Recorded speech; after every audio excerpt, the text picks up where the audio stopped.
Why embracing vulnerability is so crucial to your success.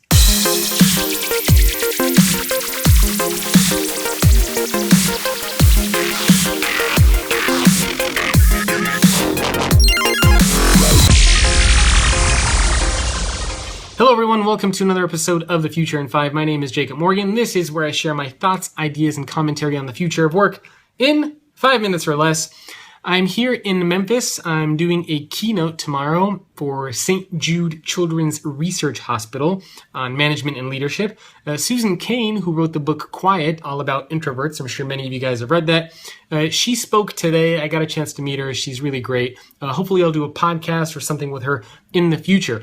But for now, I wanted to talk a little bit about the importance of embracing vulnerability in the workplace. I've talked about this before, probably last year or the year before that. I wrote an article on Peter Aceto, who's the CEO of Tangerine, formerly ING Direct Canada. And vulnerability is, it's an interesting topic because we have such a negative connotation towards vulnerability. When we think of vulnerabilities, we think of problems in software. When we think of a vulnerability, we think of a mistake, a way for people to hack into things. When we think of vulnerabilities for people, we think of weaknesses. But the reality is, in the workplace, I think vulnerability is actually quite a big strength. And the story from Peter Aceto, which I'll share with you in just a moment, I think does an excellent example of illustrating why that is so important. So Peter Aceto is now the CEO of Tangerine, formerly ING Direct Canada. And he was one of those managers that would always show up to work very stoic, very controlled, very poised, kind of like a robot, where he was just talking to people, he told people what to do, and that's how he acted. And so, as you can imagine, that's it's how a lot of managers within our organizations are, right? They don't want to be perceived as being emotional, as having feelings, as getting upset, as wanting to have relationships with coworkers. They're just there to do a job, get in, get out. And so one day, one of Peter's mentors came up to him and he said, "Peter, I got to talk to you for a minute." And Peter says, "Yeah, what's up?" I don't know if he actually said, "Yeah, what's up?" But so he had a chat with his mentor and he said, "Peter, I've known you for a while. I know about your family. I know that you like hockey. I know about your pets. I know about your relationship with your father. Like, I know who you are as a person. But when you show up to work, you put on this facade. Like, I don't even know who you are. You're just a different person." And he said, I encourage you to be a leader that is okay with embracing vulnerability. Be who you are at home. Be the same person that you are in the workplace. And something clicked in Peter's mind after that conversation, and he fully embraced that idea and mentality, and he was okay to be vulnerable in the workplace. He talked about his family. He talked about difficult relationships with his father. He talked about what makes him happy, what makes him upset. And he started to realize that people started to become more engaged. He started to observe people that were becoming more productive around him. And when I talked to Peter and I said, "Peter, why is this the case? Why are you noticing this?" And he said, people want to work with a human. They don't want to work with a robot. If people want to work with a robot, hey, we're talking about robots and automation coming in the next decade or so anyway. Do you really want to be managed or led by a robot? And a lot of people don't want that. A lot of people want to engage with somebody that they feel is human, right? We don't want to talk to somebody and then just feel like, their face is totally glossed over and they're just kind of, little android just walking around, not human-like. Nobody wants that.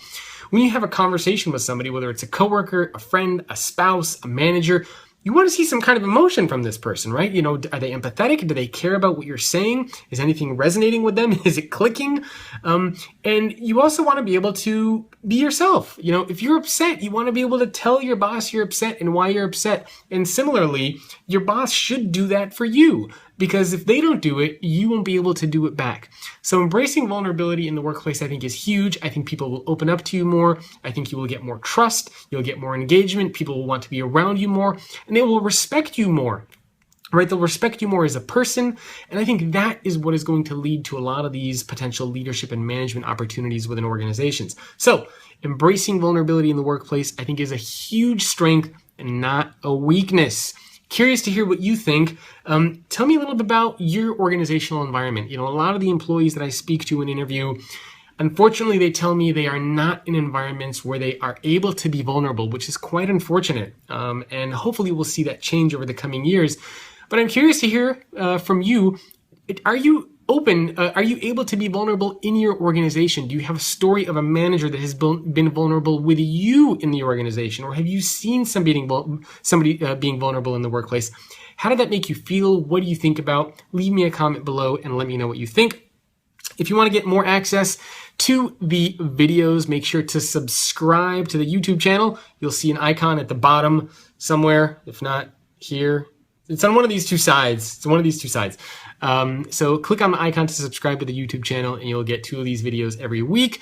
Of course, if you want to visit thefutureorganization.com, you'll also find more information about podcasts, articles, and some other cool things that I'm going to be working on in the near future. If you have any suggestions for topics or ideas you want me to explore, feel free to send me an email or a tweet. You can email me, jacob@thefutureorganization.com. You can tweet me @JacobM, and I will see you next time on an episode of The Future in 5. Hey, are you interested in the future of work? If so, make sure to subscribe to the YouTube channel so you can get all the latest content on the future of work and stay up to date on all the latest trends and happenings. Not to mention, you will make me very, very happy. Make sure to subscribe.